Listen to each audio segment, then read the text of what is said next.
अस्सलाम वालेकुम, मैं हूं शाज़ेब खानज़ादा। लाहौर सियालकोट मामले पर पंजाब हुकूमत को शदीद दबाव का सामना है। एक तरफ CCPO लाहौर के मुतनाज़ बयानात के बाद उनकी बरतरफी से मुतालिक मुतालबात जोर पकड़ रहे हैं, तो दूसरी तरफ इस वाक़े से मुतालिक पुलिस अफसरान के मुतनाज़ बयानात ने भी पूरे वाक़े पर कई सवालात उठा दिए हैं। सिर्फ यही नहीं, लाहौर मोटरवे पर सिक्योरिटी तैनात करने के अहकामात के बावजूद वहाँ सिक्योरिटी क्यों मौजूद नहीं थी, इस हवाले से गवर्नेंस पर संगीन सवालात उठ रहे हैं। इस वक्त पंजाब हुकूमत इस अफसोसनाक वाक़े की तहकीकात कर रही है। 2 रोज़ हो गए, पुलिस अब तक ज्यादती में मुलविस मुल्जिमान तक नहीं पहुंच सकी, जबकि वज़ीर आला की तरफ से बनाई गई 5 रुकनी कमेटी ने आज जाए वक़ुआ का दौरा किया। खुद IG पंजाब भी क्राइम सीन पर गए। हुकूमत के मुताबिक आला सतह पर तहकीकात जारी है। पुलिस का कहना है कि उन्हें अहम शवाहिद मिले हैं, जबकि इज्तिमाई ज़्यादती के अफसोसनाक वाक़े के बाद अब जाकर ईस्टर्न बाईपास मोटरवे की सिक्योरिटी पंजाब पुलिस ने संभाल ली है। IG पंजाब की जानिब से पुलिस टीमों को मोटरवे पर गश्त के अहकामात भी जारी कर दिए गए हैं। हालांकि इससे पहले भी इस मोटरवे और आसपास के इलाकों में डकैती के वाक़यात रिपोर्ट होते रहे हैं। दूसरी जानिब आज सामने आने वाली मेडिकल रिपोर्ट में भी खातून के साथ ज्यादती की तस्दीक हुई है। अहम बात यह है कि खुद IG मोटरवे के मुताबिक खातून ने 2:01 पर कॉल की और उन्हें FWO से कनेक्ट करवाया गया। फिर उन्हें एक नंबर दिया गया जिस पर खातून ने राब्ता किया, यानी 2:01 तक खातून ने मुतल्लिका हुकाम से राब्ता कर लिया था। मगर खुद डॉल्फिन फोर्स, जिसका दावा है कि वो सबसे पहले क्राइम सीन पर पहुंचे, उनके मुताबिक उन्हें 2:49 पर कॉल आई और वो 2:53 पर जाए वक़ुआ पर पहुंच गए, यानी 5 मिनट के अंदर। यानी 5 मिनट के अंदर पुलिस पहुंच गई, तो पुलिस कितना करीब थी। पुलिस को यह कॉल जिस एनी शाहिद की तरफ से की गई, वो खुद हमारे साथ मौजूद हैं। खालिद साहब, बहुत शुक्रिया हमें ज्वाइन करने के लिए। आपने क्या देखा, क्या देखकर पुलिस को कॉल की, आवाम के सामने हक़ाइक़ रखिएगा। जी खानज़ादा साहब, मेरे मामू की फ़्लाइट थी, वापस अमेरिका जा रहे थे, तो मैं उनको लाहौर एयरपोर्ट में छोड़ा, वापस आया तो जो ही मैंने वो रिंग रोड से मैं उस पर आता हूँ सियालकोट मोटरवे के ऊपर, तो मैंने पहला टोल प्लाजा क्रॉस किया तो 1 किलोमीटर के फासले पे आगे ये वाइट कलर की होंडा सिविक गाड़ी खड़ी थी। तो मैंने सोचा शायद ये गाड़ी खराब है, तो कोई नकलो हरकत नजर आ रही थी। मैंने नजदीक पहुंच के वो अपने हाई बीम ऑन कर दिए। जो ही मैंने हाई बीम ऑन किए तो गाड़ी की साइड से खातून दौड़ती हुई रोड के अंदर आई। पीछे से वो एक दरिंदा सिर्फ जो शख्स था बगैरत, वो भी पीछे आया। उन्होंने आके खातून को बाजू से पकड़ा, पीछे खींच रहा था और साथ 10 दराजी कर रहा था। वो खातून जो उन्होंने हाथ से मुझे रुकने का इशारा किया, तो मैं उस वक्त जनाब रुका नहीं, क्योंकि मुझे इल्म नहीं था कि ये लोग मुहल्ला हैं, ये क्या है। तो मैं थोड़ा कंफ्यूज था। मैंने उनको क्रॉस किया, साथ ही फोन उठाया और 2:47 पे मैंने 15 पे कॉल की।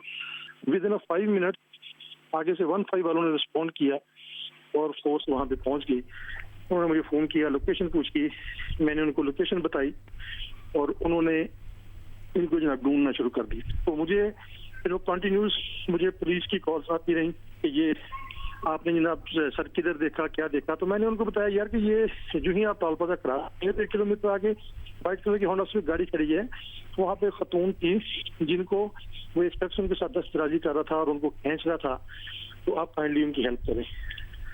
तो वो जनाब क्या कहते हैं, फिर उन्होंने ये फोर्स जो है विद इन 5 मिनट, अगले 2:47 पे मैंने कॉल की, 2:52 पे मुझे बैक कॉल आ गई जब वो फोर्स वहाँ पे पहुंची है। मतलब ये बड़ा अहम मामला है। मैं नाज़रीन को बताता चलूँ कि खालिद वो एनी शाहिद हैं जिन्होंने पुलिस को कॉल की थी और उनकी दरख्वास्त पर हम उनकी तस्वीर आपको नहीं दिखा रहे हैं।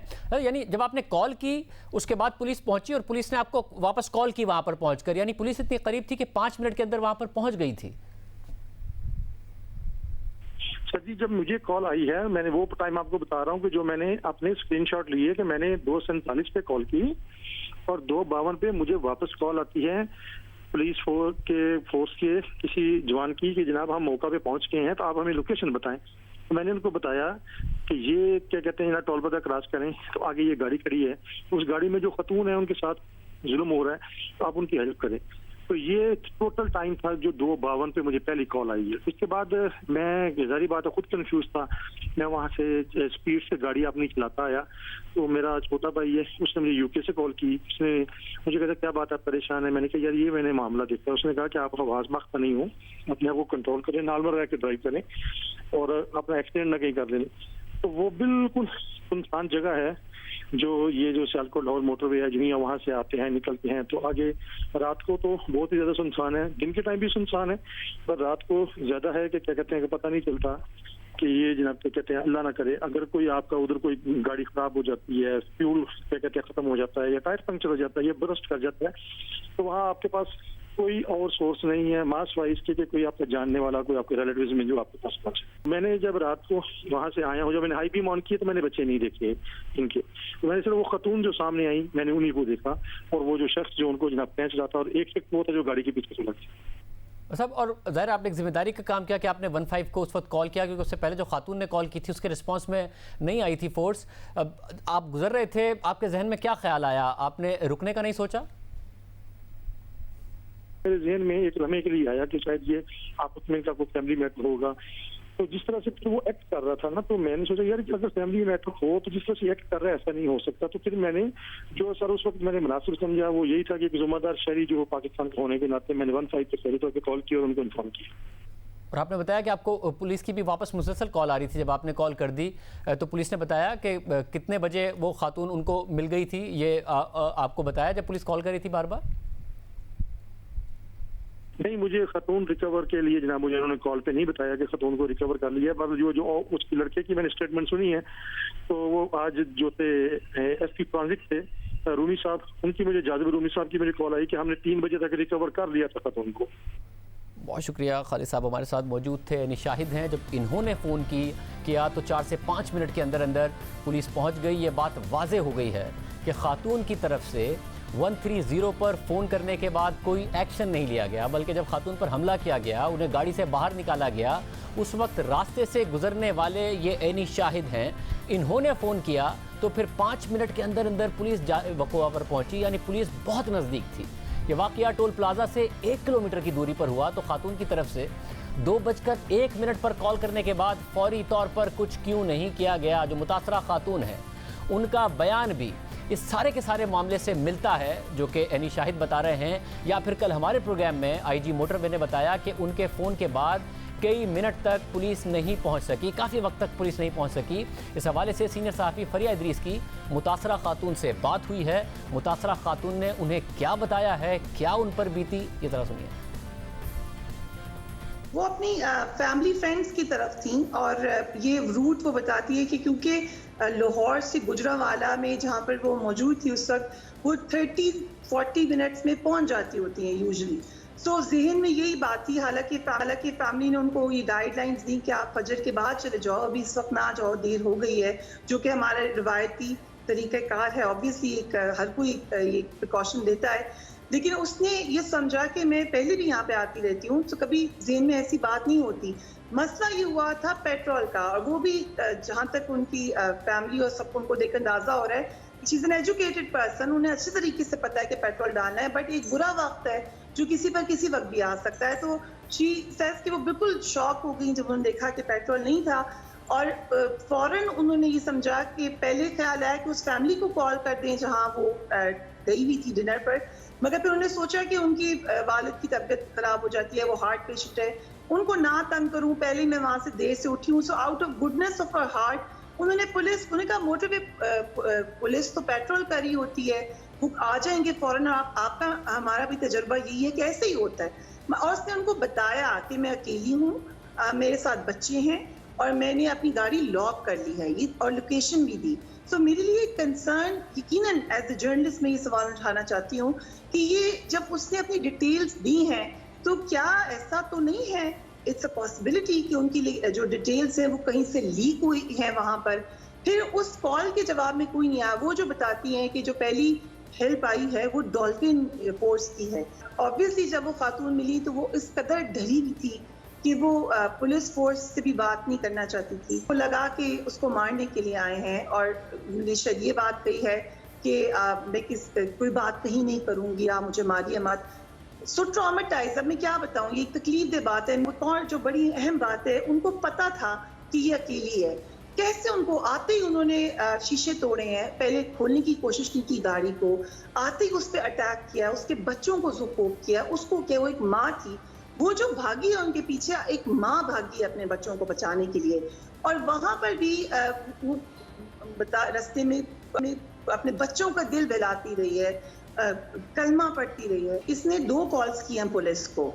पहली कॉल जब की है वो उन्होंने फिर उनको एक और लोकल नंबर दिया है जिसके ऊपर उन्होंने कॉल कर दी है, वहाँ पे बताया है। उसके बाद उसने इंतज़ार किया है। वो ये कहती है कि मैंने तकरीबन उनके मुताबिक 1.5-2 घंटे वो कह रही है, लेकिन बिकॉज शी इज ट्रॉमेटाइज्ड तो जितना भी वक्त था उसको एग्जैक्टली हम नहीं बता सकते, लेकिन घंटा तो वो कहती है मैं काफ़ी देर तक बैठी रही हूँ वहाँ पर, इंतज़ार करती रही हूँ। और उसी दौरानिए में शायद उन्होंने फिर की हो अपने किसी और रिश्तेदार को कॉल। अब सवाल ये उठता है कि खातून की पहली कॉल पर एक्शन क्यों नहीं लिया गया और कैसे, जैसा कि फरियाद रीस इशारा कर रही हैं कि जो लोग आए उन्हें पता था खातून अकेली हैं, इस सब के दरमियान क्या हुआ। हमारे प्रोग्राम में आईजी मोटरवे कलीम इमाम ने खुद ये तस्लीम किया कि उन्हें 2:01 पर खातून की कॉल मौसूल हो गई थी, जिस पर फौरी तौर पर FWO से राब्ता कराया गया और फिर वहाँ से एक और नंबर दिया गया जिससे खातून ने राब्ता किया। सब 6 माह खुले हुए हो गए, अब एक अफसोसनाक वाकया हो गया तो अब पुल अप करेंगे। ये होना नहीं चाहिए था कि वो 130 पर जब खातून ने कॉल की तो अगर आपकी जुरिस्डिक्शन नहीं थी तो उन्हें 15 पर फौरी तौर पर डाइवर्ट किया जाता और फौरी तौर पर वहाँ पर पुलिस पहुँच जाती। ये पहले पुल अप नहीं होना चाहिए था, इतना बदकिस्मत वाकया हो गया।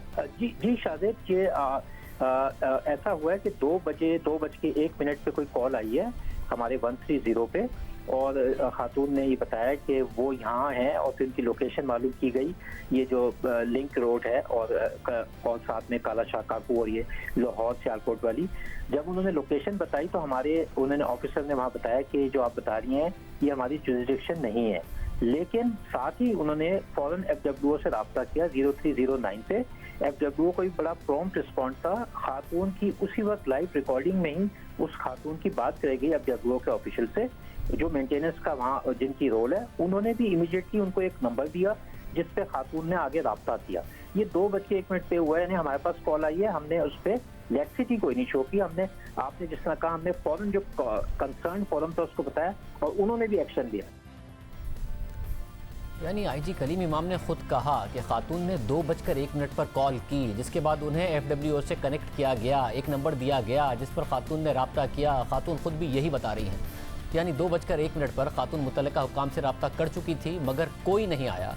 48 मिनट गुजर जाने के बावजूद पुलिस का कोई एहलकार जाए वक़ुआ पर नहीं पहुंच सका, क्योंकि खुद डॉल्फिन फोर्स के एहलकार के मुताबिक उन्हें 2:49 पर कॉल आई और 2:53 पर वो जगह पर पहुंचे। अब 2:49 पर जो कॉल उन्हें मौसूल हुई वो उस आई विटनेस की थी, वो उस गवाह की थी जिनसे हम अभी बात कर रहे थे। यानी खातून की कॉल पर डॉल्फिन फोर्स को नहीं कहा गया कि वो वहाँ पर पहुँचे, जो कि 4 से 5 मिनट दूर थी, बल्कि जो वहाँ से शहरी गुजर रहा था उसकी कॉल पर डॉल्फिन फोर्स वहाँ पर पहुँची है। सुनिए डॉल्फिन फोर्स के नुमाइंदे की ज़बानी। रूटीन की पेट्रोलिंग कर रहे थे तो हमें एक कॉल 15 पे एक कॉल मसूल हुई कि इधर मोटरवे पे डकैती की वारदात का वाक़या पेश आ रहा है। हमें कॉल तकरीबन 2:49 पे मसूल हुई और 2:53 पे हमारा उधर मौके पे पहुंच गए थे। एनी शाहिद जिन्होंने 15 पर कॉल की, उनका कहना है कि उन्होंने कॉल 2:47 पर की। डॉल्फिन पुलिस भी कह रही है कि उन्हें तकरीबन 2:49 पर कॉल आई, 2:53 पर वो जाए वक़ुआ पर पहुंच गए। एनी शाहिद भी बता रहे हैं कि उन्हें पुलिस ने बताया कि वो 4 से 5 मिनट के अंदर 2:52-2:53 पर पहुंच गए थे। तो 2:47 पर एनी शाहिद ने खातून के साथ मोटरवे की सड़क पर जोर आजमाई होते देखी। 5 मिनट में पुलिस पहुँच गई, तो इसका मतलब है, वाज़ेह है कि पुलिस 5 मिनट की दूरी पर थी, करीब थी। अगर इंतज़ामिया खातून की कॉल पर एक्शन ले लेती तो ये वाक़या पेश ही ना आता, मगर CCPO लाहौर ने तो खातून की तरफ से इस कॉल से ही इनकार कर दिया। खातून की वैसे विक्टिम ब्लेमिंग वो कर रहे हैं, मगर साथ ही उन्होंने यही इनकार कर दिया कि खातून ने कॉल की थी। इन्होंने बजाय 15 पे उसी वक्त कॉल करने के इन्होंने अपने भाई को, कजन को बताया, ज़ाहिर उन्हें बताना चाहिए था। उसने आगे 130 पे कॉल की मोटरवे के ऊपर, तो मोटरवे से ये कहा कि जी मेरी बहन की गाड़ी का पेट्रोल खत्म हो गया तो अपनी मोबाइल वर्कशॉप भेजो। खैर तहकीक के CCPO ये इल्ज़ाम लगा रहे हैं, हालांकि खुद IG बता रहे हैं कि 130 पर खातून ने फौरी तौर पर कॉल की। खुद खातून का वर्जन भी यही है। यानी यह वाक़या मिस गवर्नेंस, नाअहली और विक्टिम ब्लेमिंग की वाज़ेह मिसाल है।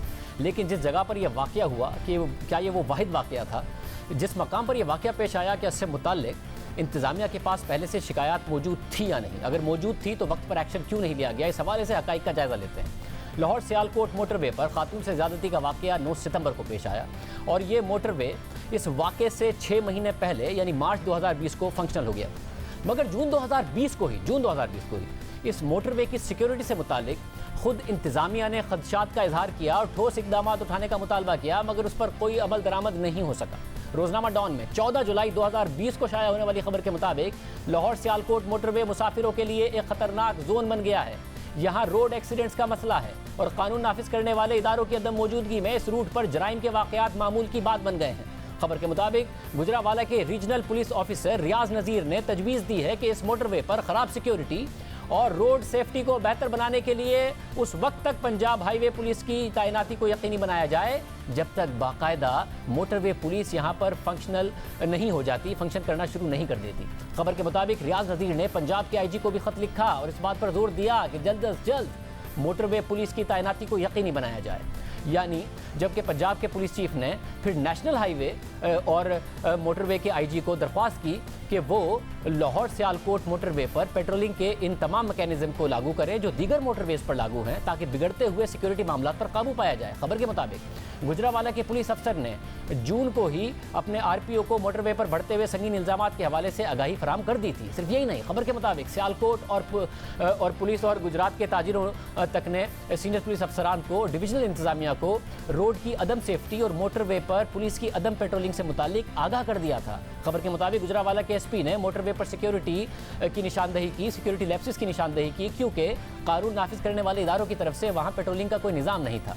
खबर के मुताबिक इस मोटरवे पर ऐसे कई वाकयात हुए हैं जहां डाकुओं ने कंस्ट्रक्शन कंपनी के बैरियर्स को इस्तेमाल करके वारदात की। इस खबर से वाज़ेह तौर पर पता चलता है कि जून से ही इस मोटरवे पर सिक्योरिटी की सूरत हाल ख़राब थी। एक्सीडेंट के भी वाकयात हो रहे थे, मुजरिमाना सरगर्मियां भी हो रही थी, जिस पर खुद पुलिस आला इंतजामिया को आगाह कर रही थी। आरपीओ गुजरावाला ने आईजी पंजाब को पुलिस की तैनाती के लिए खत लिखा।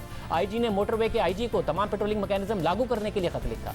मगर 3 महीने गुजरने के बावजूद इस मोटरवे पर पुलिस की तैनाती नहीं हो सकी, जिसके बाद खातून के साथ ये अफसोसनाक वाकया पेश आया। जब कल हमने मोटरवे के आईजी से पुलिस के तैनाती का सवाल किया तो उनका क्या कहना था, आपको सुनवाते हैं। अभी तक हमारी पोजीशन में नहीं है, ना हमारी ये जुरिस्डिक्शन है और लिहाजा ये पंजाब पुलिस की जुरिस्डिक्शन है और ये वाकया भी वहीं हुआ है, लिंक रोड से कनेक्ट करते हुए इस रोड के साथ। तो जैसे ही हमारे पास रिसोर्सेस आएंगे जो हमने लिखा हुआ है गवर्नमेंट को, वो तो हम यहाँ डिप्लॉय हो जाएंगे, हमारी जिम्मेदारी फिर शुरू हो जाएंगी। साहब, ये खुला 6 महीने पहले है, बंद तो बहुत पहले से रहा था, 2 साल इस हुकूमत को आए हुए हो गए हैं, तो उन्हें नजर आ रहा था कि ये मुकम्मल हो जाएगा और फिर खुल जाएगा। तो ये मोटरवे पुलिस की हायरिंग नहीं की गई, पुलिस साथ में तैयार नहीं की गई, आप लोगों ने लिखा, कोई जवाब आया आपको, क्या हुआ मामला? जी, इसका प्रोसेस चल रहा है। फाइनेंस में कैलकुलेशंस की गई है सारी, जिसमें ह्यूमन रिसोर्स, जिसमें लोगों को, पर्सनल को भर्ती करना है, और लॉजिस्टिक्स, जिसमें इक्विपमेंट्स और सारी टेक्नोलॉजी हमने लानी है उधर, वो केस फाइनेंस किया हुआ है। कम्युनिकेशन मिनिस्ट्री ने भी उसको रेकमेंड किया हुआ है और हम होपफुल हैं कि हमें जल्द उसकी मंजूरी आ जाएगी ताकि हम डिप्लॉयमेंट करें। वैसे यानी मोटरवे साथ साथ बन रहा था, इसे इफ्तिताह हो जाना था, हुकूमत ने ना हायरिंग की, ना इक्विपमेंट हायर किया, ना स्टाफ, कुछ भी टेक्नोलॉजी कुछ नहीं हायर किया ताकि मोटरवे पुलिस भी इस मोटरवे पे होती जब इसको खोला जा रहा था मार्च में। जी, मैं इधर मार्च में पोस्ट होके आया हूँ और मार्च के ही ये तीसरे या चौथे हफ्ते में गालिबन जिसका इफ्तिताह हो गया था। हमारे पहले भी आईजी साहबान ने इसको जरूर टेकअप किया होगा, हमने भी इसको टेकअप किया है और जैसे हमें रिसोर्सेज मिलेंगे we will be able to deploy. लेकिन हमने आईजी पंजाब से बात की थी, हमने कहा इसका एक अल्टरनेट हम निकालेंगे कि पूल अप करें रिसोर्सेज अपनी तरफ से भी और हमारी तरफ से भी। उस पर खासा काम हो चुका है और हम उम्मीद करते हैं हम जल्द एक सॉफ्ट पुलिसिंग मार्च शुरू कर सकेंगे।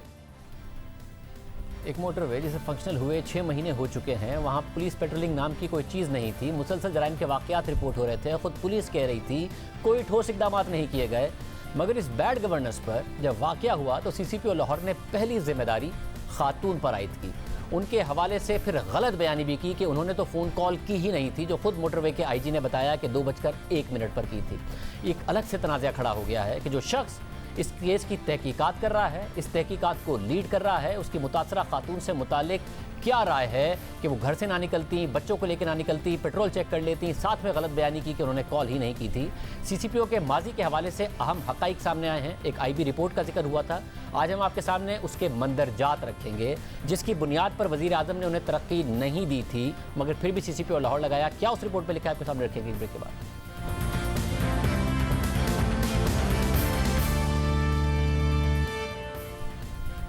मुतासरा खातून की तरफ से की जाने वाली कॉल के हवाले से अब FWO का भी बयान सामने आ गया है। ये बात वाजे हो कि कल जो IG मोटरवे हैं उन्होंने हमारे प्रोग्राम में बताया कि हमें कॉल आई थी, हमारी जुरिसडिक्शन नहीं है, मगर उसके बावजूद हमने खातून का फौरी तौर पर FWO से रब्ता करवाया। उसके बाद सवाल उठता रहा कि बीच के 48 मिनट क्या हुआ, जब तक कि एक आई विटनेस ने कॉल नहीं की खातून के साथ ज्यादती होता देखकर। उसके बाद डॉल्फिन फोर्स 4 से 5 मिनट में आई।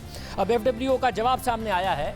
उन्होंने इस बात की तस्दीक की है कि खातून ने कॉल की थी, खातून की तरफ से कॉल की गई और FWO को जब कॉल आई तो उनकी गाड़ी वो खातून जहां पर मौजूद थी वहां से 30 किलोमीटर दूर थी और उन्हें यह बताया गया कि खातून की गाड़ी में पेट्रोल खत्म हो गया है। 30 किलोमीटर दूर होने के बावजूद उनकी गाड़ी वहां से पेट्रोल लेकर निकली, मगर जब वो जाए वकूआ पर पहुंचे तो ये सारा का सारा वाकया हो चुका था।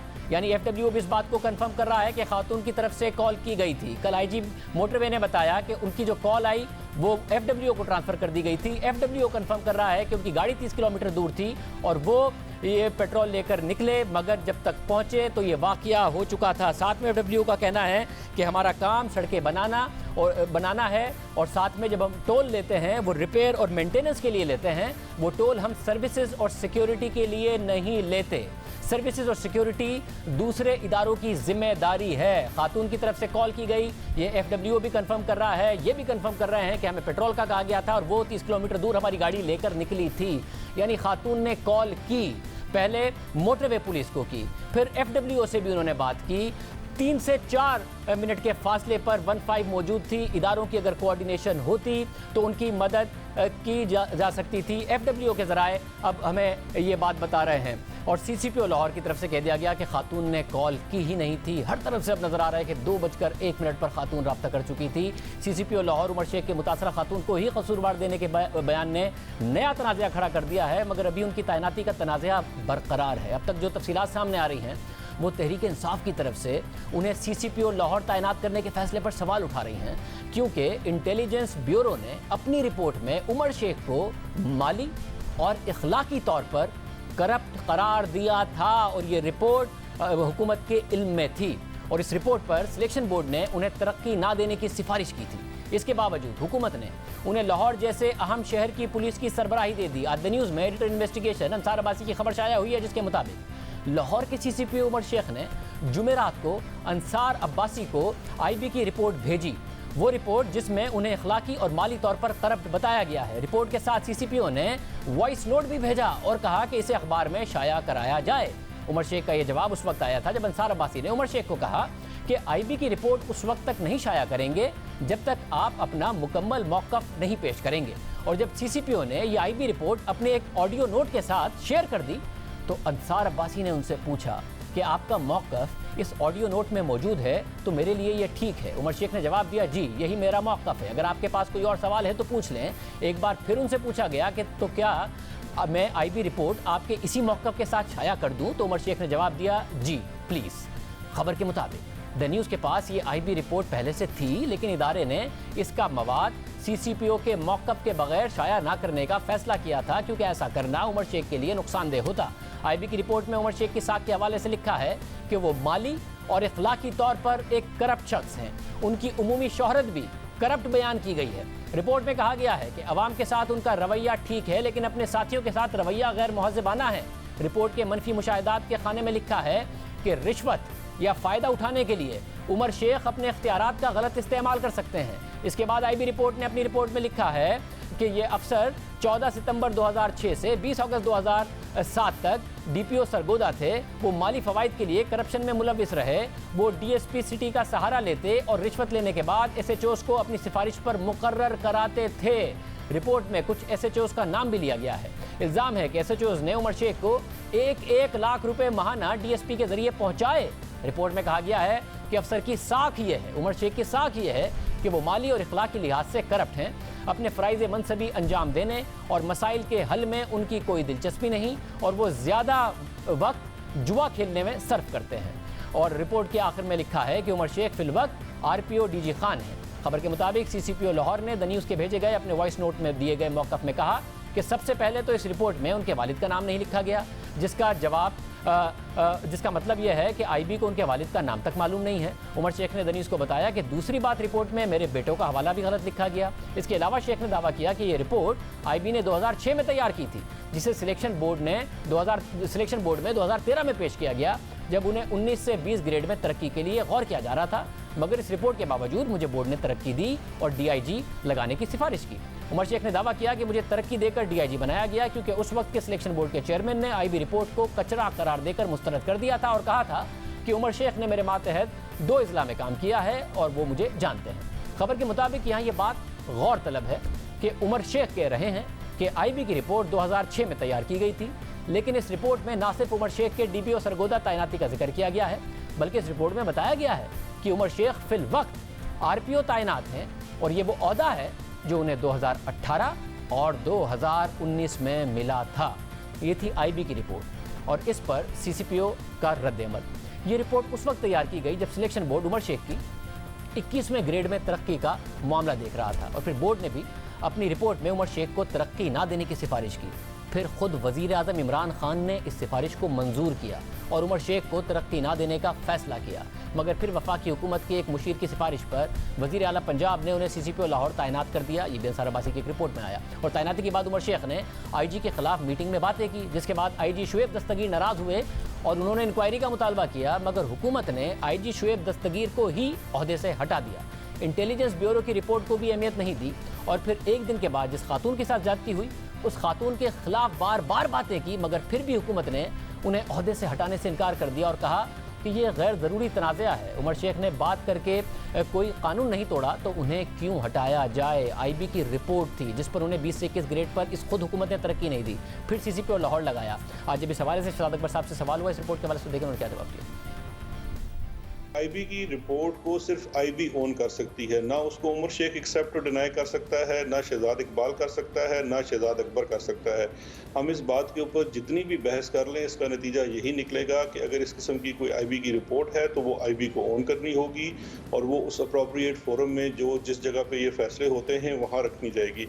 और जो इंटेलिजेंस एजेंसी की रिपोर्ट्स होती हैं विज़ावी किसी की प्रमोशन से मुतल्लिक, उसके ऊपर एक बड़ा मुफस्सल केस लॉ मौजूद है।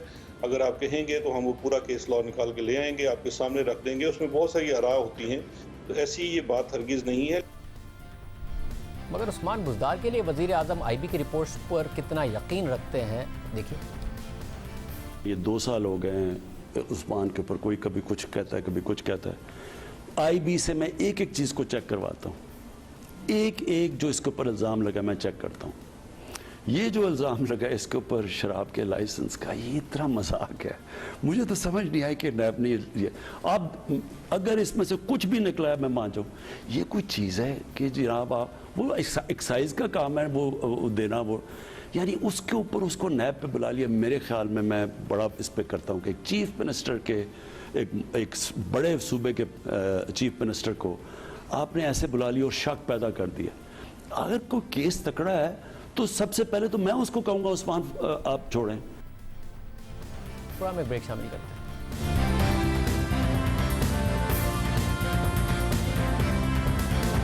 सीसीपीओ लाहौर बार बार इस ज़हनियत का इजहार कर रहे हैं कि मर्द साथ होता तो शायद ये वाक़या पेश ना आता, रात को देर से ना निकलती तो शायद ये वाक़या पेश ना आता, लेकिन सीसीपीओ शायद इन वाक़यात को भूल चुके हैं जिनमें ज़्यादती मर्दों के साथ भी हुई है। HRCP के दादोशुमार के मुताबिक रवां साल 6 माह के दौरान जनवरी से जून 2020 तक ज़्यादती के 424 केसेस रिपोर्ट हुए हैं, जिनमें ज़्यादती का निशाना बनने वालों में 160 मर्द थे, 264 खवातीन थीं। अब खवातीन के साथ तो मर्दों को होना चाहिए, मगर मर्दों के साथ किसे होना चाहिए जिससे इस तरह के वाक़यात की रोकथाम हो सके। मामला मर्द या औरत के साथ होने या ना होने का नहीं है, बल्कि लॉ एंड ऑर्डर को ठीक करने का है, थाना कल्चर को ठीक करने का है, सिक्योरिटी इंतजाम को ठीक करने का है, प्रोसिक्यूशन को ठीक करने का है। अब सीसीपीओ के ओहदे पर बैठकर आप मुतासरा लोगों को ये पैगाम देंगे कि सबसे पहला सवाल मुतासरा शख्स से होगा, तो फिर ना सिर्फ मुजरिमान की हौसला अफजाई होगी बल्कि मुतासरा लोग रिपोर्ट करने से भी कतराएंगे। ये वाक़या सिर्फ लाहौर मोटरवे तक महदूद नहीं है, ऐसे कई वाक़यात इस मुल्क में सामने आए हैं जिनका ताल्लुक लिबास से नहीं है, महरम के होने या ना होने से नहीं है, रात या दिन में निकलने से नहीं है, इंसान या जानवर तक भी ये मामला महदूद नहीं है। ये एक ऐसी जहनियत है जिसके सामने जिंदा या मुर्दा होना भी कोई मायने नहीं रखता, ये एक ऐसी बीमारी है। गुज़िश्ता हफ्ते कराची के इलाके PIB कॉलोनी में 5 साल एक बच्ची अपने घर से बिस्किट लेने के लिए निकली और फिर वापस नहीं आई और फिर 2 दिन बाद उसकी तशद्दुद लाश एक बोरी में बंद मिली। FIR में रेप और कत्ल की दफ़ात शामिल की गई तो सवाल ये उठता है कि एक बिस्किट ले जाने वाली बच्ची पर क्या जिम्मेदारी डाली जाएगी। रवां साल ओकाड़ा में पुलिस ने एक ऐसे शख्स को गिरफ्तार किया जो कब्रिस्तान में 3 साल से मुख्तलिफ खवातीन की लाशों को ज्यादती का निशाना बना रहा था और एक दिन ये शख्स रंगे हाथों पकड़ा गया तो क्या कब्रिस्तान में मौजूद लाशों पर भी जिम्मेदारी आयद की जाएगी। गुज़िश्ता साल 15 मई को इस्लामाबाद के रिहायशी ने पुलिस में शिकायत दर्ज की कि उसकी 10 साल की बेटी जिसका नाम फरिश्ता है वो घर से खेलने के लिए निकली लेकिन वापस नहीं आई। 15 मई को वाक़या पेश आया। पुलिस ने 19 मई को FIR दर्ज की, वो भी बच्ची के ख़ानदान के एहतजाज के बाद। फिर FIR दर्ज करने के अगले दिन जंगल से बच्ची की लाश मिली। फरिश्ता को जिनसी ज़्यादती का निशाना बनाकर कत्ल करके जंगल में फेंक दिया गया था। बच्ची का जिस्म गल चुका था। क्या इस वाक़े की जिम्मेदारी भी खेलने के लिए घर से बाहर निकलने वाली बच्ची पर आयद की जाएगी। मामला यहाँ तक महदूद नहीं है। बच्चों के तहफ़्फ़ुज़ के हवाले से काम करने वाली फलाही इदारे साहिल की रिपोर्ट के मुताबिक पाकिस्तान में गुज़िश्ता साल के मुकाबले में इस साल की इब्तिदाई 6 माह के दौरान बच्चों के खिलाफ जिनसी ज़्यादती के केसेस में 14% इजाफा देखने में आया है, जबकि पिछले साल जनवरी से जून के दौरान 1304 बच्चों से जिनसी ज़्यादती के वाक़यात रिपोर्ट हुए थे। इदाद-ओ-शुमार के मुताबिक रवां साल 6 माह के दौरान बच्चों के साथ ज़्यादती के केसेस में 785 बच्चियों और 704 लड़कों को ज़्यादती का निशाना बनाया गया। तो ज़्यादती का निशाना बनने वाले लड़कों पर भी जिम्मेदारी आयद की जाएगी। क्या उन पर उनके लिबास पर एतराज़ उठाया जाएगा, उनसे रात में निकले थे, दिन में निकले थे, महरम के साथ निकले थे, नहीं निकले थे, उनसे भी सवाल पूछा जाएगा। इजाज़त, अल्लाह हाफ़िज़।